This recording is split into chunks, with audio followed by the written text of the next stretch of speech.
Hi పిల్లలు, బాగున్నారా? నా కథలు మీకు నచ్చుతున్నాయా?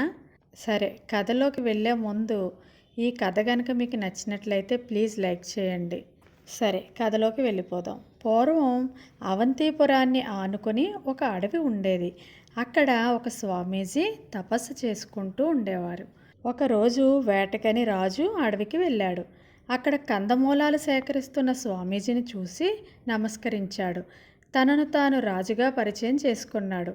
ఎన్నో ఏళ్లగా తన మనసులో ఉన్న సందేహాన్ని నివృత్తి చేయమని అడిగాడు. మీ అనుమానం ఏమిటో అడగండి అన్నారు స్వామీజీ. స్వర్గం నరకం అంటుంటారు కదా, అది నిజంగా ఉన్నాయా?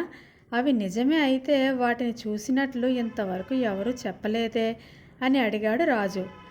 మీ ప్రశ్నకు సమాధానం నేను చెబుతాను, కానీ ఈ మాత్రం తెలియని మీరు రాజవడం అవంతిపుర ప్రజల దౌర్భాగ్యం అన్నాడు స్వామీజీ.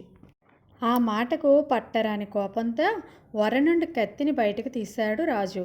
అదిగదిగో, ఇప్పుడే మీలో నరక ద్వారాలు తెరుచుకుంటున్నాయి అన్నాడు చిరునవ్వుతో ముని. వెంటనే కత్తిని వరలో పెట్టి ఆలోచనలో పడ్డాడు రాజు.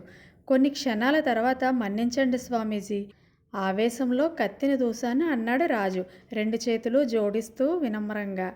రాజా, ఇప్పుడు మీలో స్వర్గద్వారాలు తెరుచుకున్నాయి అన్నారు స్వామీజీ.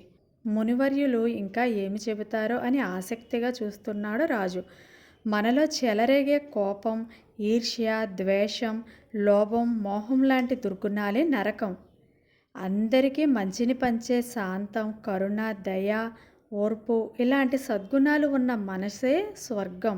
ఈ రెండు ఎక్కడో ఉండవు, మనలోనే, మన ఆలోచనల్లోనే ఉంటాయి అన్నారు స్వామీజీ. అర్థమైంది మునివర్య, ధన్యవాదాలు అంటూ రాజు అక్కడి నుండి ముందుకు సాగారు. థ్యాంక్ యూ పిల్లలు. ఈ వీడియో కనుక మీకు నచ్చినట్లయితే ప్లీజ్ లైక్ చేయండి, సబ్స్క్రైబ్ చేయండి. Thank you.